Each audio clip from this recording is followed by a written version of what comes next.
ইন্নাল্লাহা ইয়া'মুরুকুম আন তু'আদ্দুল আমানাতি ইলা আহলিহা ওয়া ইযা হাকামতুম বাইনান নাসি আন তাহকুমু বিল আদল ইন্নাল্লাহা নি'ম্মা ইয়া'iদুকুম বিহি ইন্নাল্লাহা কানা সামিআম বাসীরা। আল্লাহ তাআলা বলেন, নিশ্চয়ই আল্লাহ তোমাদেরকে আদেশ দিচ্ছেন, নির্দেশ দিচ্ছেন। নির্দেশটা হলো আন তুআদ্দুল আমানাতি ইলা আহলিহা, যে আমানত তোমরা তার হকদারের কাছে ফিরায়া দাও। 2 নম্বর আদেশ, ওয়া ইযা হাকামতুম বাইনান নাস আন তাহকুমু বিল আদল, আর তোমরা যখন মানুষের মধ্যে বিচার আচার করবা, ন্যায় বিচার করবা, তাহলে আল্লাহ রাব্বুল আলামিন 1 নম্বর আদেশ দিলেন যে আমানত তার হকদারের কাছে ফিরায়া দাও। এই আয়াতের শানে নুজুল যদি আমি আপনাদের খেদমতে বলতে চাই, লম্বা সময় চলে যাবে। এই আয়াতটা যেই কারণেই নাজিল হোক না কেন, মুফাসসিরিনে কেরাম বলেন এখানে সব ধরনের আমানত উদ্দেশ্য। তার মানে আল্লাহ তাআলার নির্দেশ হলো, কারো আমানত, কারো হক যদি আমার আপনার কাছে থাকে, সেই প্রাপ্য ব্যক্তি যদি সে ভুলেও যায়, যে হক পাবে সে যদি ভুলেও যায়, আমার আপনার প্রতি নির্দেশ হলো তুমি নিজ দায়িত্বে তার আমানতের বস্তু ফিরায়া দাও। একজন আমার কাছে পায় কিন্তু তার মনে নাই, আমার মনে আছে, সে ভুলে গেলেও এটা আমাকে নিজ দায়িত্বে ফেরত দিতে হবে। আমাদের সমাজে অনেক মানুষ আছে, একটা উদাহরণ দেই আর কি। একজন বাজারে গেছে, বাজারে যাওয়ার পরে দোকানদারের কাছে গেছে, বাজার যা নেওয়ার নিয়েছে, এখন আসার সময় বলতেছে এটা আমার বাকি খাতায় লিখে রাখো, আমার নামে খাতায় লিখে রাখো। দোকানদার তো একা, তার কাছে অনেক মানুষ, অনেক ক্রেতা আসে, সে লিখতে ভুলে গেছে, তার আর মনে নাই। 10 দিন পর এই লোক গেছে যে দেখেন তো খাতায় আমার নামে কোনো বাকি আছে নাকি। দোকানদারের তো লিখতে মনে নাই, খাতা উল্টায় পাল্টায় দেখে কোনো বাকি কোনো কিছু ওনার নামে লেখা নাই। না ভাই, কোনো কিছু বাকি লেখা নাই আপনার নামে। লেখা নাই মানে উনি পাবে না, বিষয়টা এমন নাকি? পাবে, কিন্তু উনি ভুলে গেছে, লিখতে মনে নাই, কিন্তু এর তো মনে আছে। এখন শয়তান আইসা ওয়াসওয়াসা দেয়, ওর যেহেতু মনে নাই, লেখাও নাই, তাইলে দেওয়াও লাগবে না। অথচ দায়িত্বটা হলো আমার, সে আমার কাছে পায়, সে ভুলে যাক, আমাকে নিজ দায়িত্বে তার হকটা ফিরায়া দিতে হবে, এটাই হলো নিয়ম। সেই বস্তুটা যদি আমানতের বস্তু হয় তাহলে বিষয়টা আরো জটিল, কারণ আমানতদারিতা এটা হলো মুমিনের ভূষণ। আমানতদারিতা শুধুমাত্র আমল সম্পৃক্ত একটি বিষয় এমনটা নয়, বরং নবীজি জানায় দেন আমানতদারিতা হলো ঈমান সম্পৃক্ত বিষয়। একজনের ঈমান ঠিক আছে, আমলে কিছু ত্রুটি আছে, আল্লাহ তাআলা চাইলে মাফ করে দিতে পারে। কিন্তু একজনের ঈমানে যদি ত্রুটি থাকে, যেই সমস্ত বিষয় ঈমানের সাথে সম্পৃক্ত, এইরকম বিষয়গুলোর মধ্যে যদি ত্রুটি থাকে, তাহলে তার আমল নষ্ট হয়ে যাওয়ার সম্ভাবনা আছে। এজন্য রাসূল আকরাম সাল্লাল্লাহু আলাইহি ওয়াসাল্লাম বলেন, লা ঈমানা লিমান লা আমানাতা লাহ, যার মধ্যে আমানতদারিতা নাই তার ঈমান নাই। আমানতদারিতা এটা হলো মুমিনের ভূষণ, আর আমানতের খেয়ানত করা এটা হলো প্রকৃত মুনাফিকের অন্যতম আলামত। মুনাফিক কে? যে ঈমানকে প্রকাশ করে, কুফরিকে গোপন রাখে। মূল হলো সে কাফের, কিন্তু ওটাকে গোপন রেখে সে মানুষের সামনে ইমানদারের মতো থাকে। এটা কাফেরের চাইতেও খারাপ, প্রকাশ্য কাফেরের চাইতেও খারাপ। যেমন কোন মানুষ যদি অসুস্থ হয়, তার অসুস্থতার আলামত যদি প্রকাশ পায়, রোগ যত বড় হোক, আলামত প্রকাশ পেলে ওটার ট্রিটমেন্ট করা যায়। কিন্তু একটা রোগ আছে ক্যান্সার, এই রোগটা এমন সময় আলামত প্রকাশ করে যখন 80% পার হয়ে যায়। ক্যান্সারের আলামত প্রকাশ পাওয়ার পরে সুস্থ হওয়াটা বড় কঠিন হয়ে যায়। এই যে ক্যান্সার, এই জীবাণু যেমন ভয়ানক, এর চাইতে বেশি বিপজ্জনক ভয়ানক হলো নেফাকি। এই জন্য আল্লাহ তাআলা কোরআনুল কারীমের মধ্যে মুনাফিকের ব্যাপারে যেই শাস্তির কথা বলেছেন, কাফেরের ব্যাপারেও আল্লাহ তাআলা এমনটা বলেন নাই। আল্লাহ তাআলা বলেন, ইন্নাল মুনাফিকিনা ফিদ দারকিল আসফালি মিনান নার। আল্লাহ তাআলা বলেন, মুনাফিকের স্থান হবে জাহান্নামের একেবারে তলদেশে। ওয়ালান তাজিদা লাহুম নাসীরা, তার জন্য কোনো সাহায্যকারী নাই। কেন? বলে মুনাফিক হলো এটা কাফেরের চাইতেও বিপজ্জনক। প্রকাশ্য শত্রুর মোকাবেলা করা সহজ, সে যত শক্তিশালী হোক না কেন, কিন্তু যে নিজেকে গোপন রাখে, লুকায় রাখে, সে বড় বিপজ্জনক, সে যতই দুর্বল হোক না কেন। এই জন্য নবীজিও মুনাফিকের আলামতগুলো আমাদের জানায় দেন। নবীজি বলেন, মুনাফিকের 1 নাম্বার আলামত ইদা হাদ্দাসা কাযাবা। মুনাফিক যখন কথা বলে মিথ্যা কথা বলে। ইদা ওয়াদা আখলাফা, যখন ওয়াদা করে ওয়াদা খেলাফ করে। ইদা তুমিনা খানা, আমানতের খেয়ানত করে। আরেকটা বর্ণনায় আরেকটা বাড়ায় আসছে, ওয়া ইদা তাখাসামা ফাজারা। মুনাফিকের সাথে যখন কারো তর্ক বিতর্ক হয়, সে লিগ্যাল ওয়েতে তর্ক বিতর্ক করে না, বরং অশ্লীল মন্দ বকাঝকা করে। তাহলে 1 নাম্বার মিথ্যা কথা বলে, ওয়াদা খেলাফ করে, আমানতের খেয়ানত করে, বকাঝকা করে। আচ্ছা, আপনারা এখানে যারা আছেন, আপনাদের সমাজে, আমাদের সমাজে নামাজ পড়ে, আবার এই মুনাফিকের 4 আলামত পাওয়া যায়, এরকম নামাজি সমাজে কম বেশি আছে না নাই? বহুত আছে আলামত মুনাফিকের, ওগুলা পাওয়া যায় নামাজির মধ্যে, হাজির মধ্যে, ভালো মানুষের মধ্যে, যাকে আমরা ভালো মানুষ মনে করি। মুনাফিকের আলামত হলো এমন এক ভাইরাস, এটা ঈমান ধ্বংসের কারণ হয়ে যেতে পারে। এই জন্য এই আলামত গুলো যদি মুমিনের মধ্যে থাকে, ধুয়ে মুছে সাফ করে ফেলার দরকার। তাহলে এই মুনাফিকের আলামত গুলোর মধ্যে অন্যতম একটি আলামত হলো ইদা তুমিনা খানা, আমানতের খেয়ানত করা। আর মুমিন আমানতের হেফাজত করবে, এটাই তো মুমিনের ভূষণ। এখন বিষয় হলো, যেই বিষয়টার সম্পৃক্ততা ঈমানের সাথে, এই বিষয়গুলোর ব্যাপারে প্রত্যেকটা মুমিনের বিস্তারিত ধারণা থাকার দরকার আছে না নাই? প্রত্যেকটা মুমিনের বিস্তারিত ধারণা থাকার দরকার। এখানে একটু টিস্যু আনেন, এরপরে একটু গরম পানি দেন, চিনি দিনি যারা পানিও খাওয়াইলেন না, চাউল খাওয়াইলেন।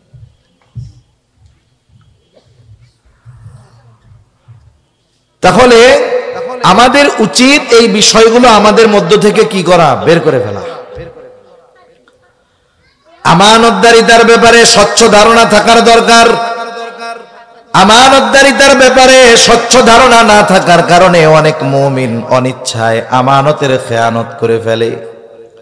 মনে করেন একটা মানুষের এই জ্ঞান নাই, এটা জানা নাই যে আগুনে হাত দিলে পুড়ে যায়, সে জানে না। কিন্তু বলেন তো, না জেনে সে যদি আগুনের মধ্যে হাত দিয়ে দেয়, আগুন কি বলবে নাকি? উনি তো জানে না, পোড়ানোর দরকার নাই, বলবে না পুড়ে যাবে? আমানতদারিতার বিষয় আমাদের জানা জরুরি ছিল, আমরা জানি নাই বিধায় ওই ধরনের কাজ করলে যে খেয়ানত হবে না, বিষয়টা এমন নয়। এই জন্য এই বিষয়গুলোর ব্যাপারে স্বচ্ছ ধারণা আমাদের সকলের থাকার দরকার। তাহলে আসেন আমরা একটু জানি, যেই কয়েকটা আমার জেহেনে আসে, মনে আসে, আমি সেই কয়েকটা বলবো। 1 নাম্বার, আমানতদারিতা হয় লেনদেনের মধ্যে, আদান প্রদানের মধ্যে।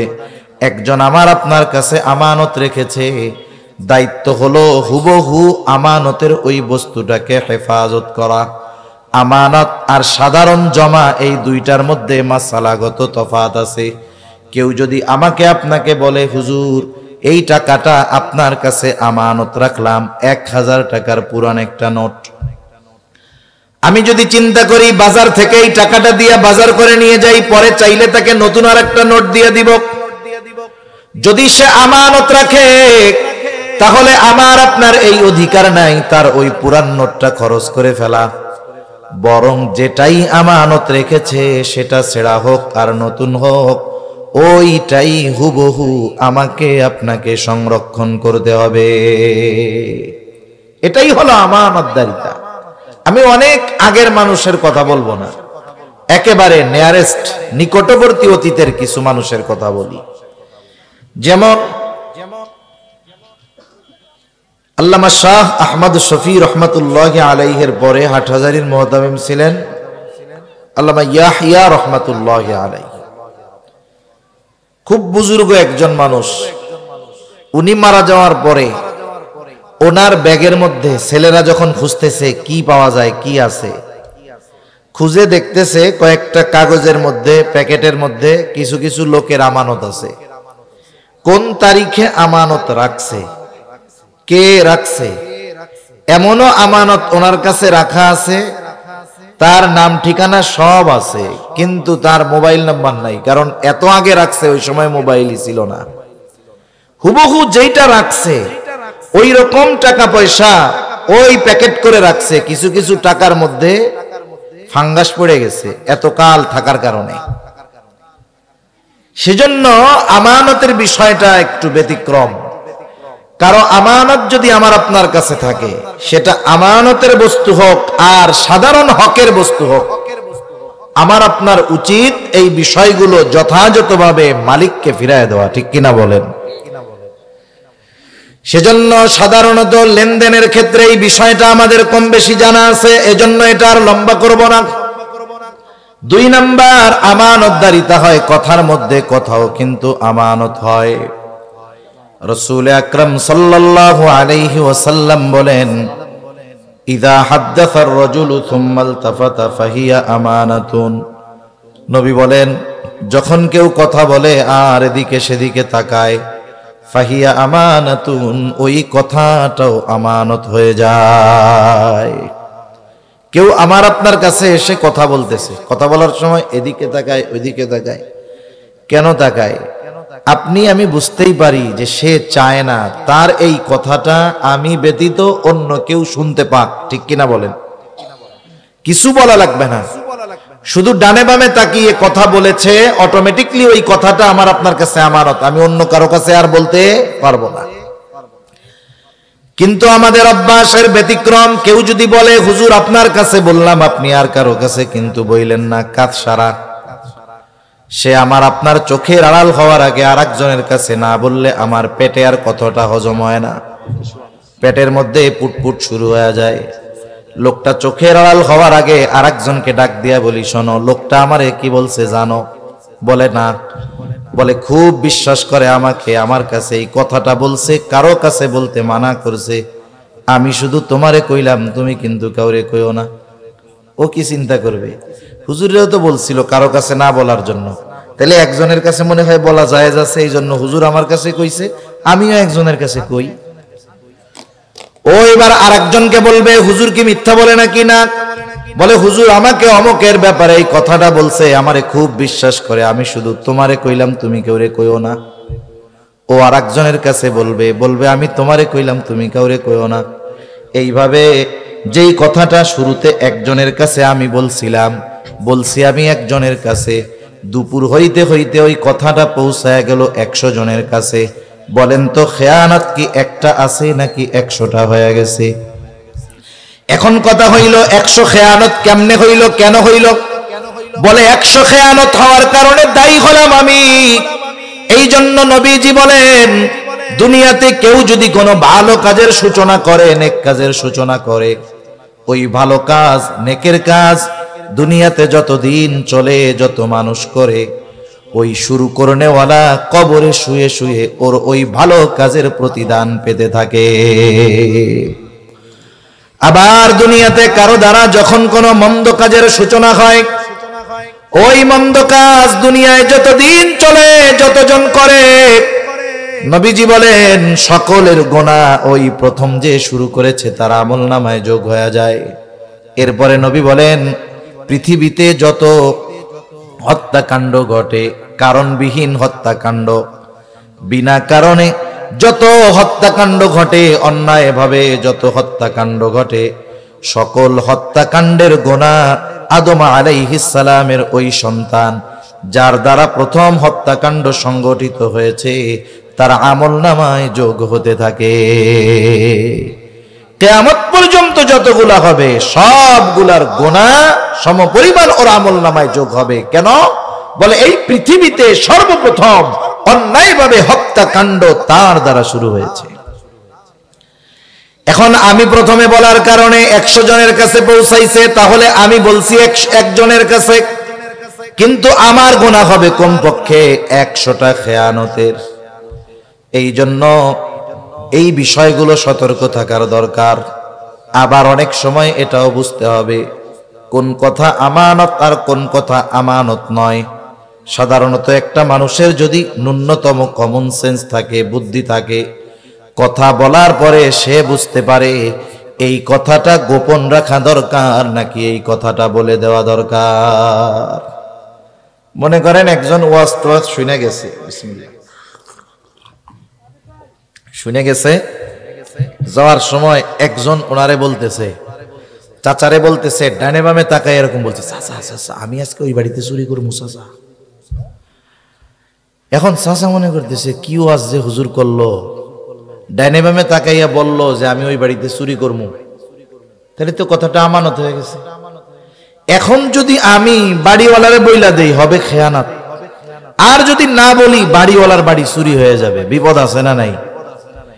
এখন বলেন তো, আপনার কাছে কেউ যদি গোপনে এসে এমন কোন কথা বলে যেই কথার দ্বারা মানুষের ক্ষতি হবে, ইসলামের ক্ষতি হবে, দেশের ক্ষতি হবে, এই ধরনের কথা গোপন রাখা যাবে না বলে দিতে হবে? সতর্ক করে দিতে হবে, এগুলো বলা দরকার। আবার কেউ যদি কারো কাছে এসে অনেক সময় নিজের পার্সোনাল ব্যক্তিগত লাইফের কথা বলে, অনেক সময় অনেকে আছে আপনাকে আমাকে বিশ্বাস করে তার ব্যক্তিগত জীবনের অনেক কথা বলবে, যে কথাগুলো যদি সমাজের মানুষ জানে সে লজ্জা পাবে, রাস্তায় বের হতে লজ্জা পাবে। আবার কিছু বিষয় আছে মানুষ বলতে না পারার কারণে কিন্তু হার্ট অ্যাটাক করে।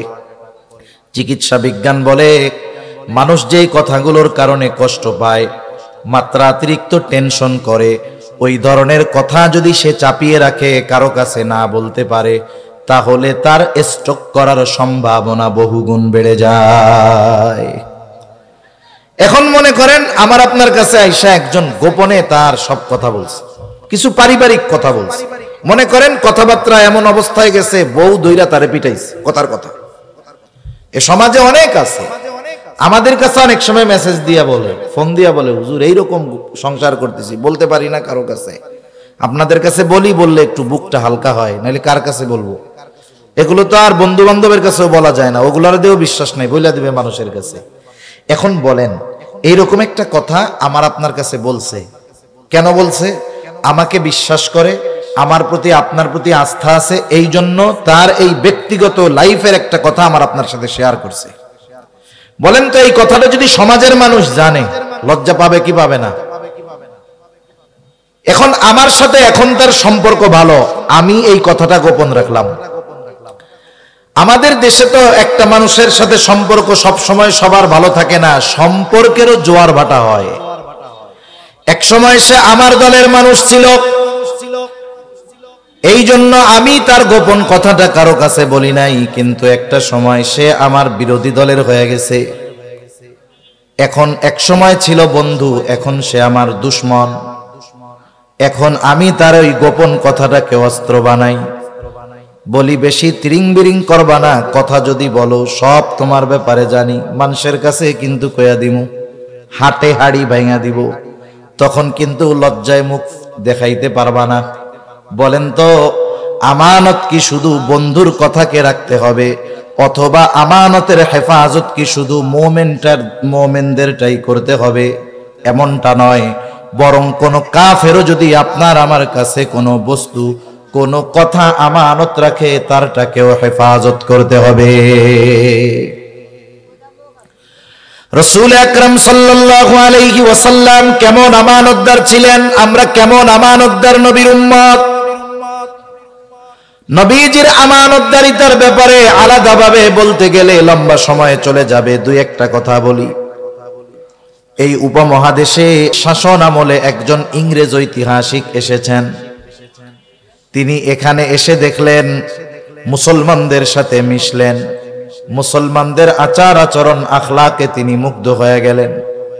তিনি জানতে আগ্রহী হলেন মুসলমানেরা এই ধরনের আখলাক কিভাবে অর্জন করলো। তিনি আলোচনা তাদের সাথে চলাফেরার মাধ্যমে জানতে পারলেন মুসলমানেরা এই আখলাক অর্জন করেছে মুহাম্মাদুর রাসূলুল্লাহ সাল্লাল্লাহু আলাইহি ওয়াসাল্লামের থেকে। এখন উনি নবীজির ব্যাপারে একটু পড়াশোনা শুরু করছে জানার জন্য। উনি নবীজির ব্যাপারে ব্যাপক জানা শোনার পরে উনি একটা নবীজির জীবনী লিখছে, সিরাত লিখছে।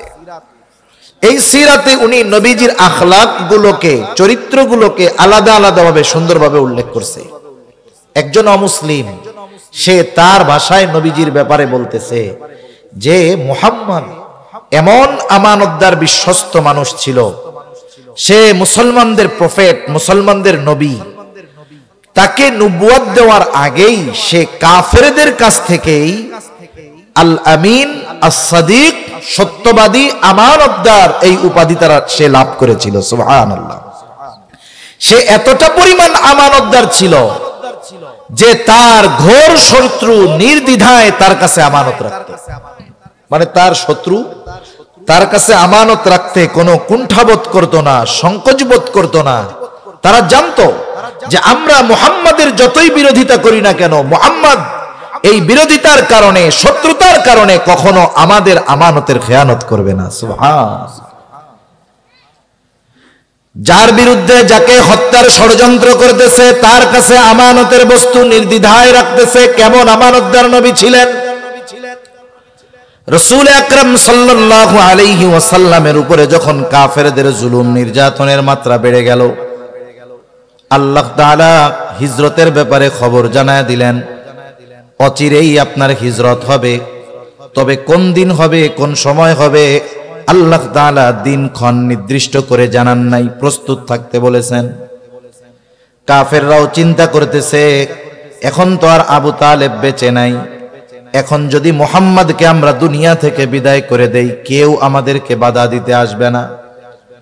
সব গোত্রের মানুষ একত্রিত হলো, নেতারা একত্রিত হলো।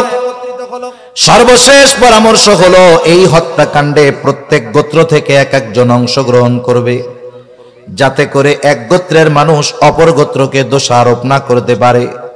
কেউ যদি কাউকে বলে তাহলে বলবে তোমার গোত্রের প্রতিনিধিও ছিল, লোকও ছিল, তাহলে কি হবে? সাপ মরবে, লাঠিও ভাঙবে না।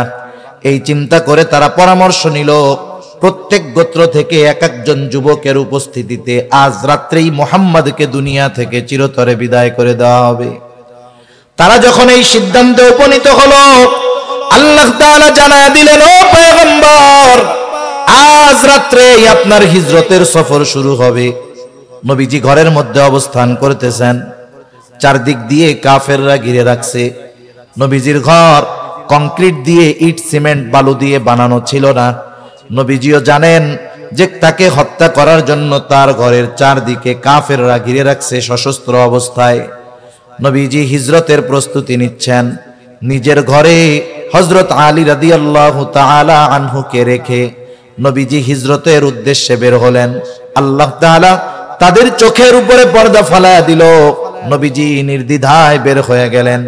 এখন কথা হলো, কেন আলী রাদিয়াল্লাহু তাআলা আনহুকে নিজের বিছানায় রেখে গেলেন? কারণ নবীজি যখন হিজরত করবেন তখনও নবীজির কাছে কাফেরদের রাখা কিছু আমানত ছিল।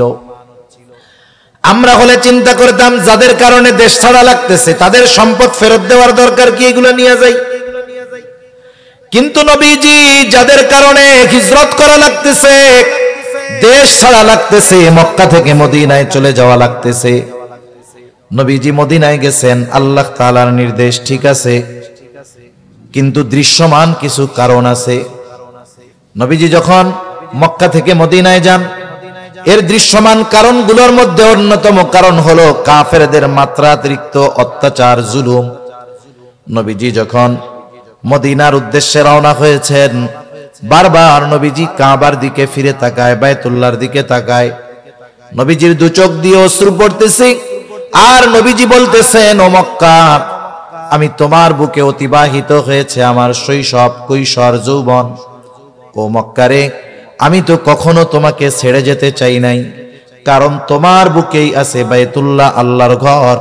কিন্তু তোমার বুকে বসবাসকারী কিছু সন্তান আমাকে তোমার কাছে থাকতে দিল না। তাহলে কত কষ্ট, কত ব্যথা, এটা নিয়ে নবীজি মদিনার উদ্দেশ্যে হিজরত করেছেন। যাদের কারণে এই মদিনায় হিজরত করতে হচ্ছে, এই মুহাব্বতের কাবা মক্কা ছেড়ে যেতে হচ্ছে, তাদের আমানত, তাদের সম্পদ নবীজির কাছে আছে। আর নবীজি ওই সম্পদ যথাযথভাবে তাদের কাছে ফিরিয়ে দেওয়ার ব্যবস্থা করে এরপরে সফর শুরু করেছেন। সুবহানাল্লাহ। এটা একজন মানুষ, আমরা বলতেছি আমাদের দ্বারা বলা সহজ, আমরা শুনতেছি আমাদের দ্বারা শোনাও সহজ, কিন্তু ওই পর্যায়ের আমানতদারিতা অর্জন করা, এটা আমাদের জন্য বাস্তবেই অনেক কঠিন। এমন আমানতদার নবীর উম্মত আমরা, এই জন্য আমাদেরকেও আমানতদার হওয়ার দরকার। তাহলে এক নাম্বার জানলাম, লেনদেনের মধ্যে আমাদের আমানতদারিতা অর্জন করতে হবে। দুই নাম্বার, কথার ক্ষেত্রেও আমানতদারিতার প্রমাণ দিতে হবে। তিন নাম্বার, দায়িত্ব আমানত, ছোট বড় সকল দায়িত্ব আমানত। এখন তো এমন এক জামানা চলতেছে, যেই জামানায় দায়িত্ব নেওয়ার জন্য প্রতিযোগিতা করা হয়, আবার অনেক সময় দায়িত্ব কেনার জন্য বিপুল অঙ্কের টাকা ব্যয় করা হয়। অনেক টাকা ব্যয় করে মানুষ দায়িত্ব নিতে চায়। আমি কাউকে ইন্ডিকেট করে উদ্দেশ্য করে বলতেছি না, যা দেখি তাই বলি। মনে করেন অনেক জায়গায় শুনি এরকম যে নমিনেশন, চেয়ারম্যানই নমিনেশন নিতে 5 কোটি টাকা লাগছে। কত ব্যয় হয়েছে? 5 কোটি টাকা। উনি চেয়ারম্যান হবেন কেন? উনি চেয়ারম্যান হবেন যখন নমিনেশন পাইছেন, পোস্টার যখন বানান, মার্কা লেখার পরে লেখা থাকে না, অমক তারিখে অমক ভাইকে এই মার্কায় ভোট দিয়া জনগণের সেবা করার সুযোগ করে দেন। তাহলে উনি বলতে চাচ্ছে কি, এই চেয়ারম্যানের দায়িত্ব উনি নিতে চান জনগণের কি করার জন্য? কথা বলে না, কি করার জন্য? আচ্ছা, যেই লোকটা 5 কোটি টাকা খরচ করে নমিনেশন কিনতে পারে, ওর কি জনগণের সেবা করার জন্য চেয়ারম্যান হওয়া লাগে নাকি? বুঝেন নাই? তার কি চেয়ারম্যান হওয়া লাগবে? তারে তো আল্লাহ অনেক টাকা দিচ্ছে, তাইলে সেবা করে না কেন? বুঝবেন, সে দায়িত্ব কিনেছে। সে দায়িত্ব কি করেছে? দায়িত্ব কিনেছে। অথচ এমন এক জামানা ছিল, মানুষ দায়িত্ব নিত না, বরং দায়িত্বের কথা শুনলে পালায়া যাইত। সম্ভবত হযরত আবু যর গিফারি রাদিয়াল্লাহু তাআলা আনহুর ব্যাপারে আছে। একবার আলোচনা হইতেছে রাষ্ট্রের এই গুরুত্বপূর্ণ দায়িত্বটা কাকে দেওয়া যায়। আবু যর গিফারি রাদিয়াল্লাহু তাআলা আনহুর অনুপস্থিতিতে ওনার নাম একজন প্রস্তাব করেছে, অমককে দায়িত্বটা দেওয়া যায়। সকলের এই নামটা পছন্দ হয়েছে, কিন্তু এখনো চূড়ান্তভাবে ফয়সালা হয় নাই, শুধু আলোচনা হয়েছে, ফয়সালা পরে হবে। এই মজলিসের মধ্য থেকে একজন গিয়া আবু যর গিফারিকে বলছে, শোনো, রাষ্ট্রের অমক দায়িত্ব তোমাকে দেওয়া হতে পারে, এই ব্যাপারে আলোচনা চলতেছে। এই খবর যখন ওনার কানে গেছে, পেরেশান, টেনশন, যদি দায়িত্ব দিয়ে দেওয়াই হয় তাইলে কি হবে? এই দায়িত্ব দিয়ে দেয় নাকি এই ভয়ে উনি রাতের বেলায় এলাকা ছেড়ে চলে গেছে। আমাদের কলেজের টুকরো ইমাম আজম আবু হানিফা রাহমাতুল্লাহি আলাইহি, নাম শুনছেন না? এই জামানার কিছু, আমাদের এই সময়ের কিছু মানুষ আছে, এরা ইমাম আবু হানিফার সম্পর্কে জানে না, এজন্য ইমাম আবু হানিফার ব্যাপারে বিষোদ্গার করে। ইমাম আবু হানিফা রাহমাতুল্লাহি আলাইহির ব্যক্তিত্ব, খোদাভীরুতা, তাকওয়া, ইলমের ব্যাপারে যদি ন্যূনতম ধারণা থাকতো, তাহলে এই ধরনের মানুষগুলো ওনার মতো ব্যক্তি সম্পর্কে কুরুচিপূর্ণ শব্দ উচ্চারণ করার দুঃসাহস পেত না। এমন একজন ব্যক্তিত্ব। ইমাম আবু হানিফা রাহমাতুল্লাহি আলাইহি খলিফা মনসুরের সাথে দেখা হয়ে গেছে। খলিফা মনসুর ইমাম আবু হানিফাকে বলতেছে, ইমাম, প্রধান বিচারকের দায়িত্বটা, আসনটা খালি, আপনি প্রধান বিচারপতির দায়িত্বটা নেন। চিফ জাস্টিস, যার কাছে রাষ্ট্রপ্রধানের নামেও বিচার যাবে, তিনি রাষ্ট্রপ্রধানের ব্যাপারে বিচার করবেন। প্রধান বিচারপতি ইমাম আবু হানিফা রাহমাতুল্লাহি আলাইহি সাথে সাথে এই প্রস্তাবের ব্যাপারে না বইলা দিলেন, আমি পারবো না। খলিফা চিন্তা করতেছে, আমি এত বড় এক পদের প্রস্তাব দিলাম, সরাসরি আমার মুখের উপরে প্রস্তাব ফিরা দিল। এটা খলিফার ইগোতে লাগছে, গায়রাতে লাগছে, আত্মমর্যাদায় লাগছে। হাতে চাবুক দিয়ে ইমাম আবু হানিফার গায়ে একটা বাড়ি মেরে দিয়েছে। এইবার খলিফা মনসুর রাজপ্রাসাদে ফিরে গেল। ওখানে খলিফা মনসুরের চাচা বলতেছে, মনসুর, তুমি কাজটা ভালো করো নাই, ইমাম আবু হানিফার গায়ে চাবুক দিয়া বাড়ি মারছো, কাজটা ভালো করো নাই, তার কাছে ক্ষমা চাও। ওই সময় বাড়ি তোমার ছিল রাগে, রাগের সময় মানুষ অনেক কিছু করে ফেলে। অনেক সময় মানুষ রাগের মুহূর্তে এমন কিছু বিষয়ের সিদ্ধান্ত নিয়ে বসে যেটা তার পরবর্তী হায়াতে, গোটা হায়াতে আফসোসের অন্যতম কারণ হয়ে যায়। অনেক সময় দেখবেন তুচ্ছ বিষয় নিয়ে, একেবারে সামান্য বিষয় নিয়ে স্বামী স্ত্রীর মধ্যে কথাবার্তা হয়, তর্কাতর্কি হয়। এক সময় শয়তান দুইজনরেই আইসা উত্তেজিত বানায় দেয়। এইবার বেটা মানুষ মহিলা কয়, তোমার ঘর না করলে আমার কি হইছে? 20 বছর তোমার সংসার করে আমি শেষ, পোলাপান পাইলা শেষ। এইবার বেটারে এসে শয়তান কয়, দেখছস তুই কামাই করে খাওয়াস, তোর মুখের উপরে কথা, এমন বউ দরকার কি? তোর শক্তি সামর্থ্য আছে, আরো 3টা করতে পারবি, সেটা দে। একবারে রাগ ডাক নাই, 14 গোষ্ঠী ধরে কয় দিয়া দিলাম, আছে না নাই? এখন দিয়া যখন দিছে, শয়তানের এক মিশন তো শেষ, শয়তান এবার চলে যায়। আর মানুষগুলো খারাপ আছে, মানুষগুলো যখন ঝগড়া লাগে, এই ঝগড়ার শেষ পর্যন্ত দেখার জন্য অপেক্ষা করে। আপনারা বল খেলা দেখেন না, দেখছেন তো, এগুলো আমরাও তো দেখছি। এক সময় বল খেলা যখন হয়, তখন বল তো একটা, বল যেদিক যায় নজর সবার সেদিক থাকে, সবাই রেডি।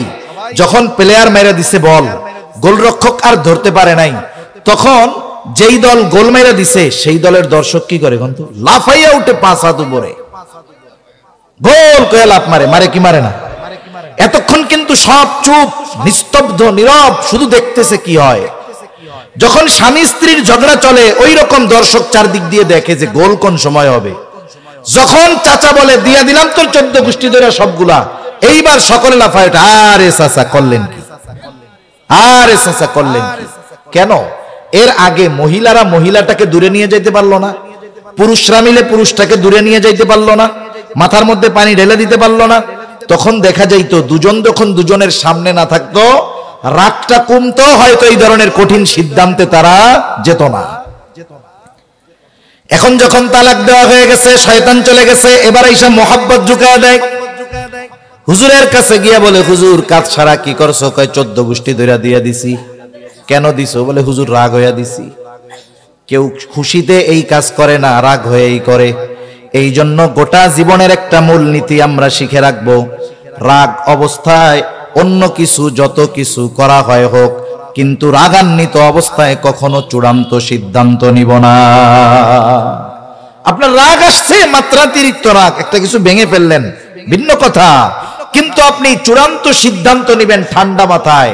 আপনি যদি রাগান্বিত অবস্থায় সিদ্ধান্ত নিয়ে নেন, সেটা কার্যকর হবে এবং পরবর্তীতে আজীবন পস্তানোর একটা কারণ হবে, ঠিক কিনা?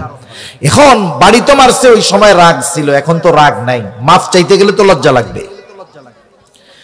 চিন্তা করেছে তার বিশ্বস্ত সহচরকে পাঠায় দিবে, পাঠায় দিছে ইমাম আবু হানিফার কাছে। বলতেছে ইমাম আবু হানিফাকে গিয়ে বলবা খলিফা তার আচরণের কারণে লজ্জিত, ক্ষমা চেয়েছে, মাফ করে দেন।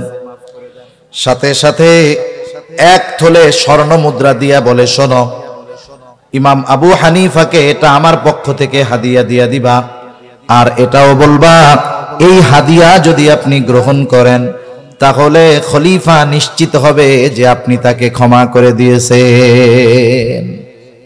লোকটা চলে গেছে ইমাম আবু হানিফার কাছে। ইমাম আবু হানিফার কাছে গিয়ে বলতেছে যে খলিফা ওই আচরণের জন্য লজ্জিত, দুঃখিত, মাপ চাইছে, মাফ করে দেন। ইমাম আবু হানিফা বললেন ঠিক আছে, মাফ করে দিচ্ছি। এখন ওই লোক বলে আপনি যে মাফ করলেন, খলিফা তো নিশ্চিত হবে তখন, এই যে হাদিয়া দিয়েছে এটা আপনি যখন গ্রহণ করবেন তখন। ইমাম আবু হানিফা বলতেছে না, হাদিয়া গ্রহণ করা যাবে না, তুমি নিয়ে যাও, মাফ করে দিছি।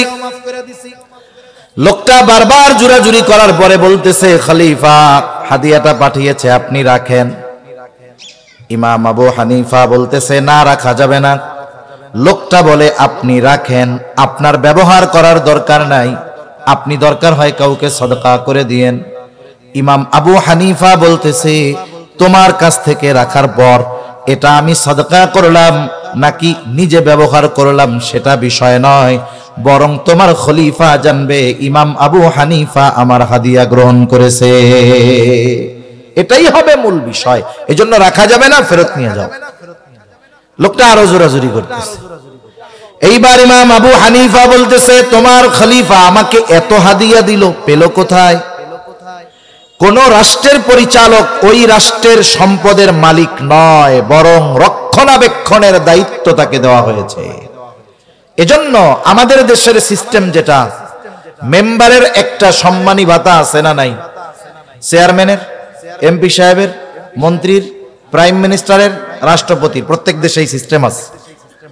আফসোস কি জানেন, করোনাকালীন সময় ইংল্যান্ডের প্রধানমন্ত্রী কি ক্যামেরন যেন এটার নাম, এই বলতেছে আমি প্রধানমন্ত্রিত্ব ছাইড়া দিব। কেন? বলে আমি এই প্রধানমন্ত্রীর দায়িত্ব নেওয়ার পরে আমার সংসারের খরচ চালাইতে পারতেছি না। ইংল্যান্ডের প্রধানমন্ত্রী বলতেছে আমি প্রধানমন্ত্রিত্ব ছেড়ে দিব। কেন? বলে আমি যা পাই এ দিয়ে আমার পরিবারের খরচ চলে না। আর আমাদের দেশে কোনো মতে মেম্বার একটা হইতে পারলে হইছে। 5 বছর আগে গাছতলায় বাড়ি ছিল, 5 বছর পরে 5 তলা, মাশাআল্লাহ। কোথায় গেছে অবস্থা, কোথায় আমানতদারিতা? ইমাম আবু হানিফা বলতেছে শোনো, খলিফাকে রাষ্ট্রের পক্ষ থেকে যেই পরিমাণ ভাতা দেওয়া হয়, ভাতা, ওর বাইরে 1 টাকা নিজের কাজে ব্যবহার করার অনুমতি নাই। যেহেতু উনি রাষ্ট্রীয় কোষাগার থেকে এটা দিয়েছে, এটা আমাকে দেওয়া তার জন্য বৈধ হবে না, এটা তাকে তুমি ফিরায়া দিবা এবং এটাও বলবা রাষ্ট্রীয় কোষাগার থেকে শুধুমাত্র যেই পরিমাণ তার জন্য ভাতা, এর বাইরে 1 দিরহাম সে নিজের কাজে ব্যয় করতে পারবে না, তাহলে আমানতের খেয়ানত হবে। লোকটা গিয়া এইবার খলিফার কাছে আরো তেল মশলা লাগায়া কথাটা বলছে। এইবার খলিফা এতটা রাগান্বিত হলো, খলিফা এবার ফোর্স পাঠায় দিছে, যাও ইমাম আবু হানিফাকে জেলখানার মধ্যে আটকায় দাও, আটকায় রাখো। জেলখানার মধ্যে আটকায় দেওয়া হলো, চাবুক দিয়ে আঘাত করা হতো আর বলা হতো তুমি যদি প্রধান বিচারকের দায়িত্ব গ্রহণ করো তোমাকে ছেড়ে দেওয়া হবে। ইমাম আবু হানিফার উপরে এই রকম জুলুম নির্যাতন চলার পরেও ইমাম আবু হানিফা খলিফার দায়িত্ব গ্রহণ করেন নাই। ইমাম আবু হানিফা প্রধান বিচারকের দায়িত্ব গ্রহণ করেন নাই খলিফার এত চাপের পরেও। এখানে একটা বিষয় ক্লিয়ার করার দরকার, গোটা দুনিয়াতে 2 শ্রেণীর মানুষ জেলখানায় যায়। কয় শ্রেণীর? একটু কথা বলেন, কয় শ্রেণীর? যেই দেশের শাসক জালেম হয়, যেই দেশের শাসক কি হয়, কথা বলে না, কি হয়, ওই দেশের জেলখানায় ওই দেশের সর্বশ্রেষ্ঠ মানুষগুলোকে পাওয়া যায়। কথা বুঝেন নাই? যেই দেশের শাসক জালেম হয় সেই দেশের জেলখানায় কাদের পাওয়া যায়? বলে ওই দেশের সর্বশ্রেষ্ঠ মানুষগুলাকে তখন জেলখানায় দেখা যায়। আর যেই দেশের শাসক ইনসাফগার ন্যায়পরায়ণ হয় ওই দেশের জেলখানার মধ্যে ওই দেশের সবচাইতে দুর্নীতিবাজ, চিটিংবাজ, এইগুলাকে জেলখানার মধ্যে দেখা যায়। এখন আপনি একটা জেলখানার অবস্থা দেখে ওই দেশের শাসকের অবস্থা নির্ণয় করতে পারবেন, এটা দুনিয়ার যেই দেশ হোক না কেন, ঠিক কিনা বলেন? তাহলে জেলখানায় যে শুধু খারাপ মানুষ যায় এমনটা নয়, জেলখানায় ভালো মানুষও যায়, ঠিক কিনা? ইমাম আবু হানিফা, ঐতিহাসিকদের 2টা মত। একটা হলো যখন তিনি প্রচন্ড অসুস্থ হয়ে গেছেন, একটা সময় খাবারের সাথে বিষ প্রয়োগ করে ওনাকে হত্যা করে দেওয়া হলো। আর একটা হলো যখন তিনি প্রচন্ড অসুস্থ হয়ে গেছেন, ইমাম আবু হানিফা রাহমাতুল্লাহি আলাইহিকে বাড়িতে পাঠায়া দেওয়া হলো। ইমাম আবু হানিফাকে গৃহবন্দী করে ফেলা হলো। ওই অবস্থায় তিনি দুনিয়া থেকে চিরতরে বিদায় নিয়ে গেলেন। ইমাম আবু হানিফার ছাত্ররা জিজ্ঞাসা করেছে, আপনি এত জুলুম অত্যাচার সহ্য করেছেন, তবুও প্রধান বিচারকের দায়িত্ব নেন নাই কেন? তিনি বললেন, শোনো, যেই দায়িত্ব আমি নেই নাই ওই দায়িত্বের ব্যাপারে আল্লাহ তাআলা আমাকে জিজ্ঞাসা করবে না, কিন্তু আমি যদি দায়িত্ব নিতাম আর এই দায়িত্ব পালনে যদি কোনো খেয়ানত হইতো, যেহেতু আমি প্রধান বিচারক, আমার অজ্ঞাত সারেও যদি কেউ কোনো দায়িত্বের খেয়ানত করত, কিয়ামতের দিন আমাকে খেয়ানতের বোঝা নিয়ে আল্লাহর সামনে হাজির হওয়া লাগতো। আবু দাউদের হাদিস, নবীজি সাল্লাল্লাহু আলাইহি ওয়াসাল্লাম বলেন, আমাদের মধ্যে কাউকে যখন কোনো দায়িত্ব দেওয়া হয়, সে যদি ওই দায়িত্বের সুচ পরিমাণ খেয়ানত করে, সুচ পরিমাণ, নবীজি বলেন কিয়ামতের দিন ওই লোকটা খেয়ানতের বোঝা নিয়ে আল্লাহর সামনে উপস্থিত হবে। এজন্য তিনটা বিষয় আমরা জানি, আরো অনেক বিষয় আছে, যেহেতু সময় সংক্ষিপ্ত এইগুলো খেয়াল রাখি, অন্য সময় অন্যগুলো রাখা যাবে। 1 নাম্বার, আমরা লেনদেনের ক্ষেত্রে আমানতদার হব। 2 নাম্বার, কথার ক্ষেত্রে আমানতদার হব। 3 নাম্বার, যে কোনো দায়িত্ব, আমাকে যেই দায়িত্ব দেওয়া হোক এই দায়িত্বের ব্যাপারে আমি আমানতদার হব। আপনি একজনের জমিতে কাজ করেন, কথার কথা, আপনাকে জমির মালিক জমি দেখিয়ে বলে এসেছে যে এই জমিটুকু তুমি কাজ করবা, এই জমিটুকু তুমি নিড়াবা, আপনি এই দায়িত্ব নিলেন, আপনি এখন এই দায়িত্ব নিয়েছেন, এটা আমানত। মালিক চলে গেছে, আপনি বসে বসে বিড়ি খাইলেন আর মোবাইল টিপলেন। দুপুরবেলা গিয়ে কাকারে বললেন, কাকা ঘাস তো অনেক শক্ত, উঠাইতে পারি নাই, অর্ধেক করছি, বাকি অর্ধেক কালকে করে দি মনে।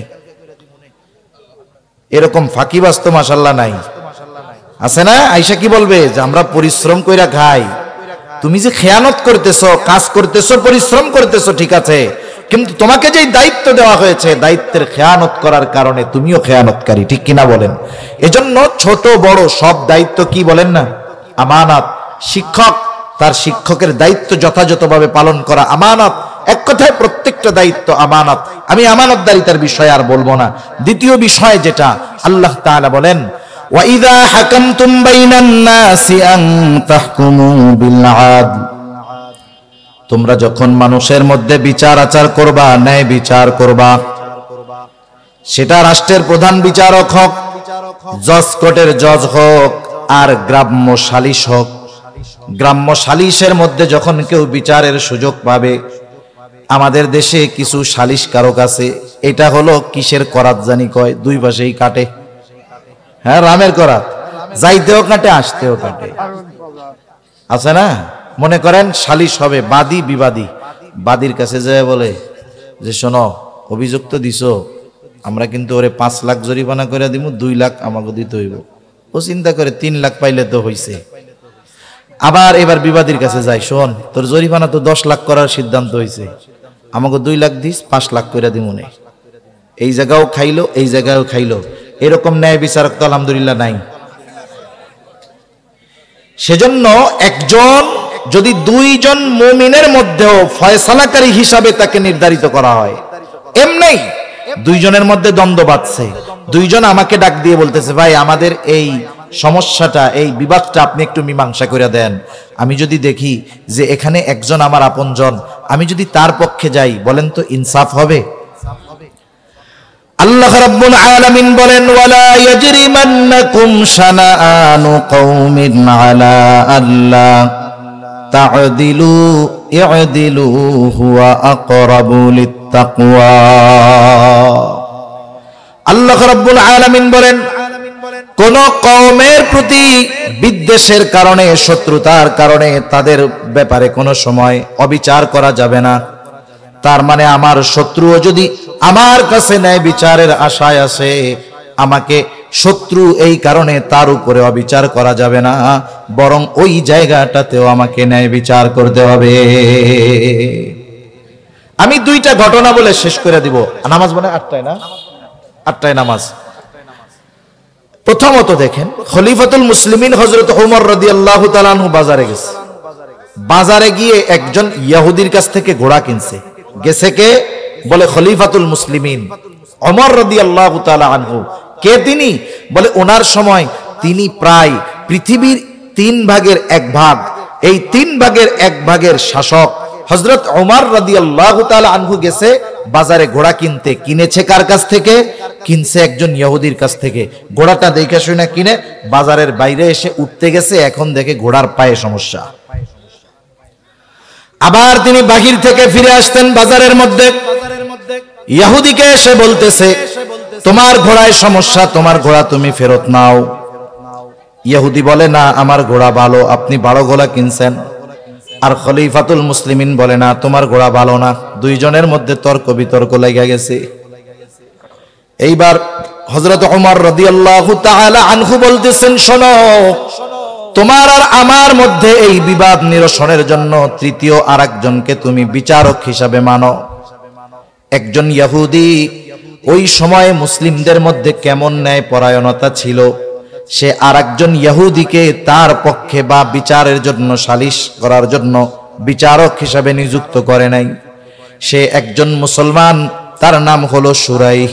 বলতেছে, খলিফা, আমার আর আপনার মাঝে এই বিবাদ নিরসনের জন্য সুরাই যেই ফয়সালা দিবে আমি মেনে নিব।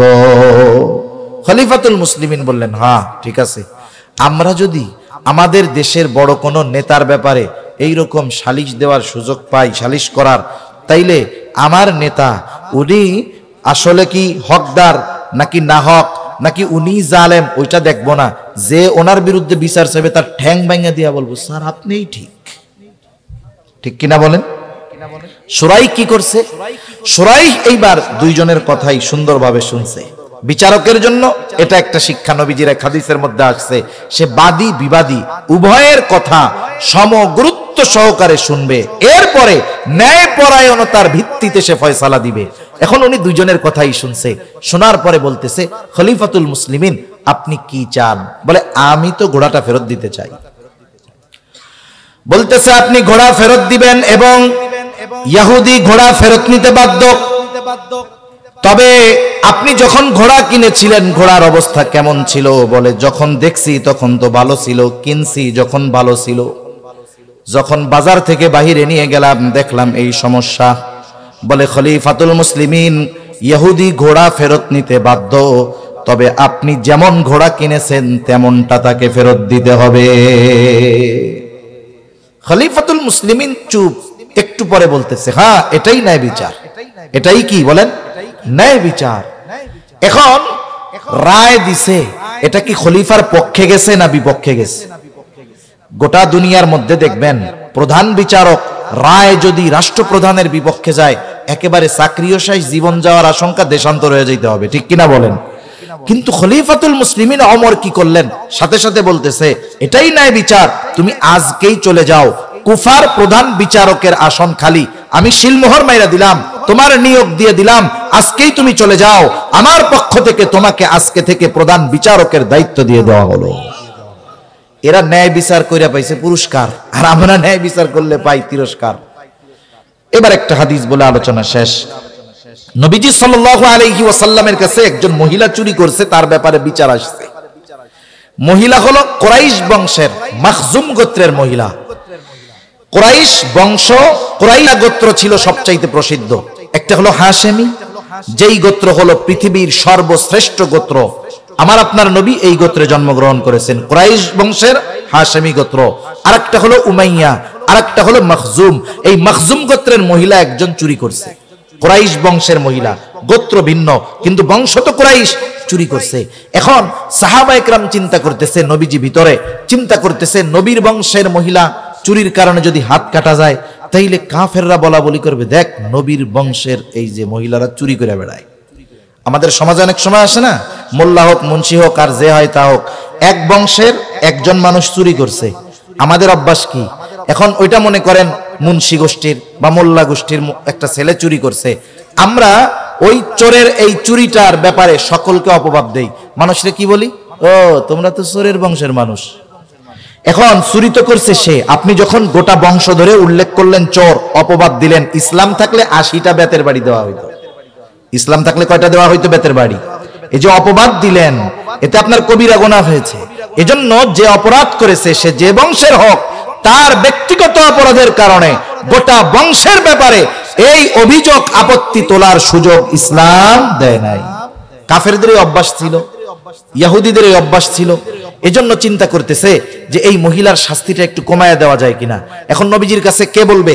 বলে নবীজির কাছে কাকে বলানো যায়? কাকে দিয়া? বলে ওসামারে দিয়া বলাও। যায়েদ রাদিয়াল্লাহু তাআলা আনহুর ছেলে ওসামা, একে দিয়া বলাও।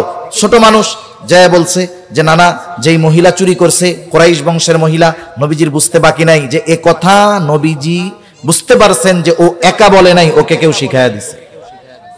নবীজি বের হয়ে আসছে, এসে বলতেছে তোমরা কি এমন বিষয়ের ব্যাপারে সুপারিশ করতেছ যেই বিষয়ের ব্যাপারে শাস্তি কার্যকর করার আদেশ আল্লাহ তাআলা দিয়েছেন? এরপরে নবীজি বললেন শোনো, তোমাদের পূর্বে বহুত কওমকে আল্লাহ তাআলা ধ্বংস করে দিয়েছে এই কারণে যে তাদের মধ্যে যখন শরীফ বংশের উচ্চ বংশের কোনো মানুষ চুরির অপরাধে আটক হইত, ওই যে উচ্চ বংশের মানুষ শাস্তি না দিয়া তাকে ছেড়ে দেওয়া হতো। আবার যখন কোনো দরিদ্র মানুষ, দুর্বল মানুষ একই অপরাধে আটক হতো, তার উপরে শাস্তি কার্যকর করা হতো। নবীজি বলেন ওই আল্লাহর শপথ যার হাতে আমার প্রাণ, এই মহিলার জায়গায় যদি মুহাম্মাদের কন্যা ফাতেমাও হইতো, আমি অবশ্যই তার হাতটাকে কেটে দিতাম। তাহলে গুরুত্বপূর্ণ দুইটা বিষয়ের কথা আল্লাহ তাআলা বলেছেন। এক নাম্বার, আমাদেরকে আমানতদার হতে হবে। দুই নাম্বার, ন্যায়পরায়ণ, ন্যায় বিচারক হতে হবে।